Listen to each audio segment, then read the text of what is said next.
할렐루야. 주님의 이름으로 사랑하고 축복합니다. 이번 주는 에스겔 18장을 중심으로 해서 하나님의 마음이라는 제목으로 말씀을 나누겠습니다. 간혹 에스겔 18장을 강하게 흐르는 저주의 본문으로 사용하는 사람들이 있습니다. 강하게 흐르는 저주를 주장하는 사람들은 조상의 죄가 후손들에게 유전된다, 죄에 대한 하나님의 저주도 함께 유전된다, 유전적인 죄는 죄의 뿌리를 뽑지 않는 한 계속 가계를 타고 흐른다, 이런 세 가지 주장을 합니다. 이런 주장을 하면서 에스겔 18장을 이용합니다. 그래서 사람들에게 말합니다. 당신이 예수님을 믿어서 구원받았다고 해도 그 죄의 뿌리를 뽑지 않는 한 모든 저주에서 해방된 것은 아니다라고 가르치기도 합니다. 이런 주장이 아직도 한국교회에 있는 것은 먼저는 한국 교인들 안에 샤머니즘의 영향이 있기 때문입니다. 흉한 것을 길한 것으로 바꾸려고 하는 심리가 모든 한국 사람들의 마음속에 자연스럽게 자리 잡고 있기 때문입니다. 심지어 교회에서도 저주를 끊고 복을 받아라 라는 말이 성경적인 메시지인 것처럼 알려지기도 합니다. 두 번째는 영적 전쟁에 대한 용어입니다. 영적 전쟁이라는 말은 선교학에서 사용되는 용어인데 선교의 현장, 즉 교회 밖에서 예수 그리스도의 복음을 전하면서 나타나는 현장에서 악한 영과 선한 영이 충돌하게 됩니다. 그때 나온 말이 영적 전쟁입니다. 그런데 가게에 흐르는 저주를 주장하는 사람들은 이 영적 전쟁을 교회 밖이 아닌 교회 안으로 끌고 들어와서 교회에 있는 사람들에게 아직 영적인 문제가 남았으니 그 문제를 해결하라고 가르치기도 합니다. 이런 가게에 흐르는 저주의 본문이 에스겔 18장으로 사용되기도 합니다.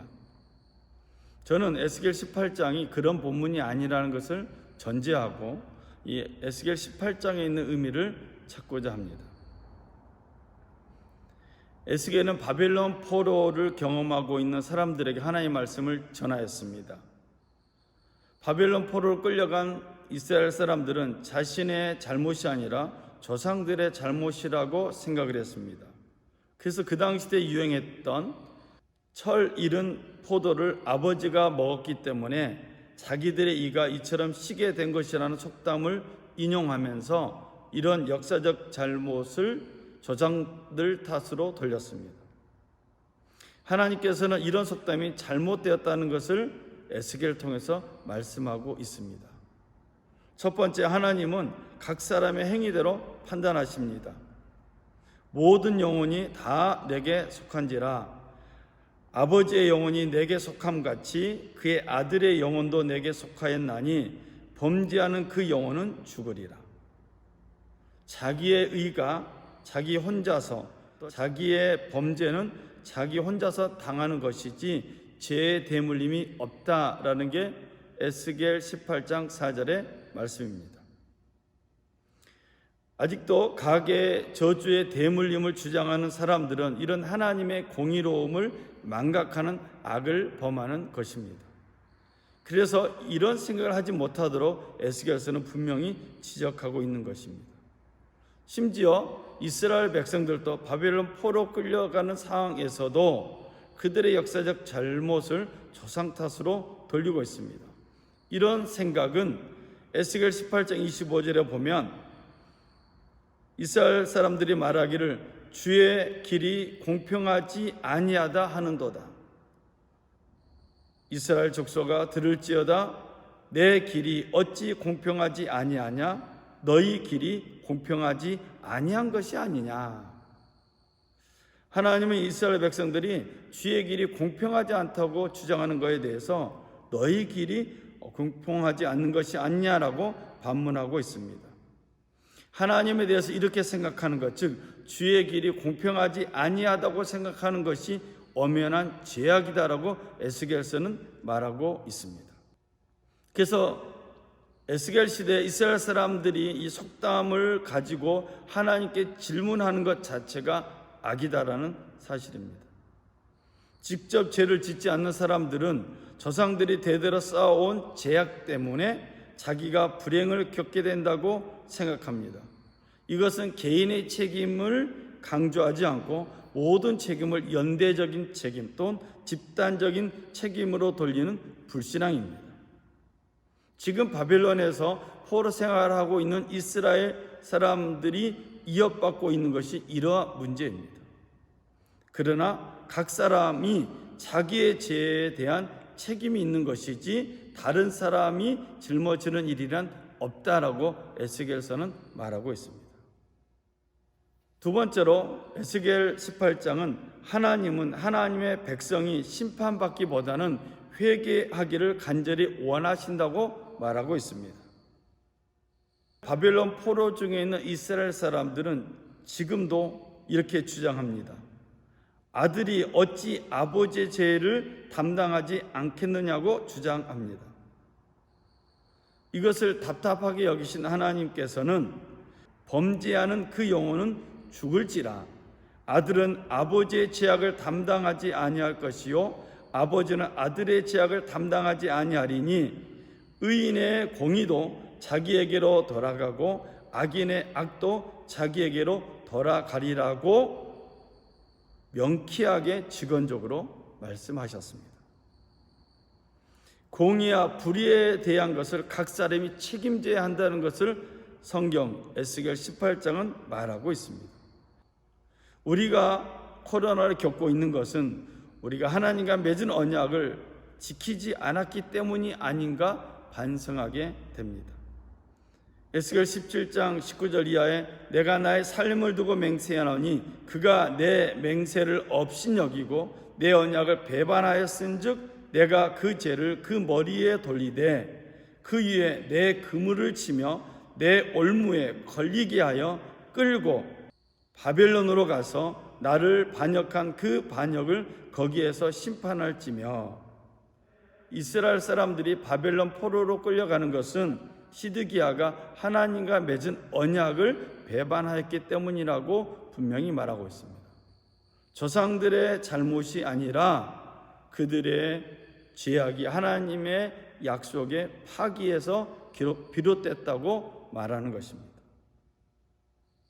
그렇지만 하나님은 심판을 즐겨하신 분이 아니십니다. 그러나 악인이 만일 그가 행한 그 모든 죄에서 돌이켜 떠나 내 모든 율례를 지키고 정의와 공의를 행하면 반드시 살고 죽지 아니할 것이라. 그 범죄한 것이 하나도 기억함이 되지 아니하리니 그가 행한 공의로 살리라.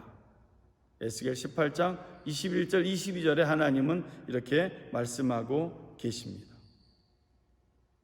에스겔은 조상의 의나 조상의 죄와 상관없이 악인이 의를 행하면 살고 의인이 가증한 일을 행하면 죽으리라고 선언하고 있습니다. 하나님은 자비로우셔서 사람이 죄로 인해 죽는 것을 기뻐하지 아니하십니다. 에스겔 18장 32절에 주 여호와의 말씀이니라 죽을 자가 죽는 것도 내가 기뻐하지 아니하노니 너희는 스스로 돌이키고 살지니라. 이런 하나님을 향해 가계의 저주를 내리신다고 주장하는 사람들은 하나님을 모독하는 것입니다. 저는 말씀의 결론을 내리고자 합니다. 에스겔서 18장은 모든 영혼이 하나님께 속해 있다고 말씀하고 있습니다. 에스겔 18장에서 하나님은 각 사람의 행위대로 판단하시며 하나님은 하나님의 백성이 심판받기보다는 회개하기를 간절히 원하신다고 말씀하고 있습니다. 하나님의 마음에는 가게에 흐르는 저주가 없습니다. 오늘 에스겔 18장은 현재 우리의 자리를 자세히 보라고 말씀하고 있는 것 같습니다. 영절을 눈앞에 두고 우리의 지나간 일들, 지나간 습성들이, 습관들이나 생각들이 우리의 삶 속에 들어와서 우리를 옛것으로 몰아가지 않도록 깨어있는 한 주간 얘기를 주의 이름으로 부탁을 드립니다. 기도하겠습니다. 사랑의 주 하나님 아버지, 은혜와 사랑을 감사합니다.